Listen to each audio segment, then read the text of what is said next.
Oh, hey guys, it's Mr. Kelly here from our history class.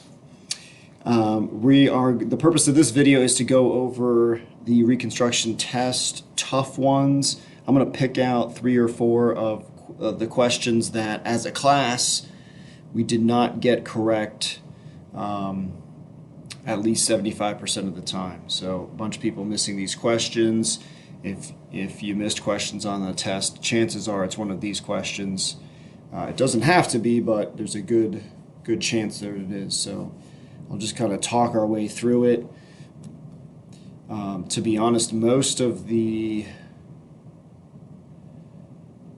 way you would know the correct answer is just by studying your notes. So I think that's going to be a common theme here. Starting with question 6, let's get into it. Richmond, Virginia doesn't look too good. You see a burned out building, bombed out, pretty much destroyed.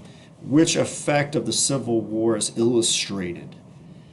So there's a couple that you can rule out pretty much right off the bat.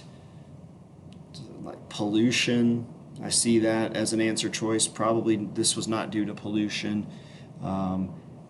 Agriculture probably doesn't have anything to do with agriculture. So maybe you can see where I'm going with this. Process of elimination. You have to have an understanding of some of those words: industrial, economic, political, agricultural, I guess. But once you eliminate some of the wrong choices, the right one should be obvious. All right, that was number 6. A couple others where we got them correct only about half the time. Let me go over those. Starting with question 1, so we'll back up. Question 1 says, in the presidential Reconstruction plans, both Abraham Lincoln and Andrew Johnson sought to what? So this is very important to understand Reconstruction and what Lincoln wanted. You're going to have to go back and check your notes. What did Lincoln want? Did he want the South to have to pay back for what they did, or did Abraham Lincoln want to bring a quick resolution and allow the southern states to come right back into the Union? Just remember what Lincoln's attitude was before the Civil War. Remember, he wanted to keep the Union together. Also check your notes, because I'm pretty sure it's in our notes, and it's at least on one of the slides, a direct quote from Abraham Lincoln. All right, so that's number 1.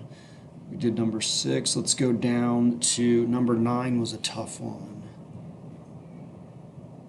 Number 9, the economic impact of the Civil War on the South. Okay, the farms were destroyed, yes. Confederate money, worthless.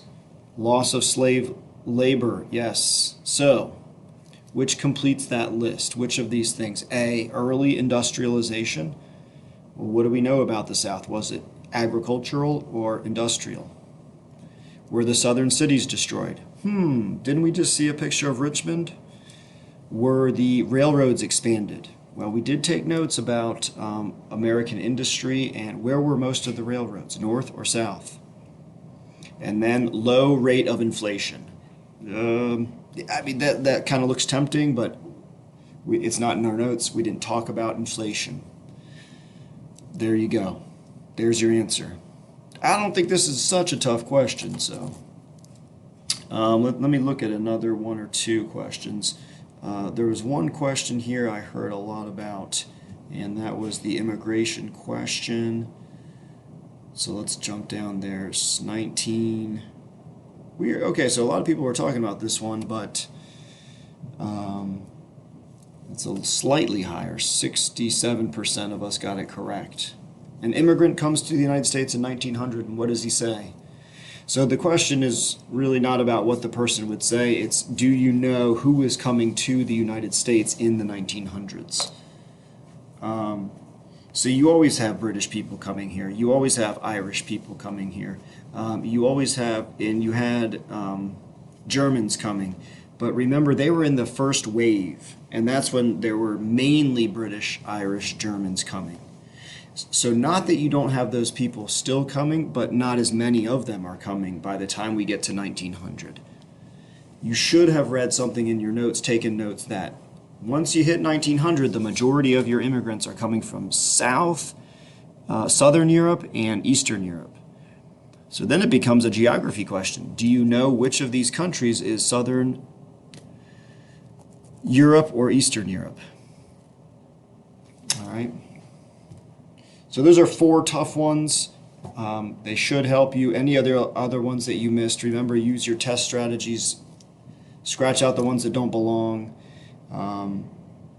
and take your pick from the remaining options. For anybody that wants to retake, I will be staying after school today on Monday and on Wednesday, and those would both be good opportunities.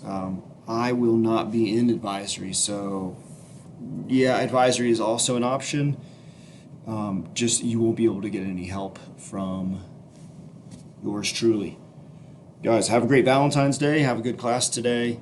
And if you're going to retake your test with me, I will see you after school.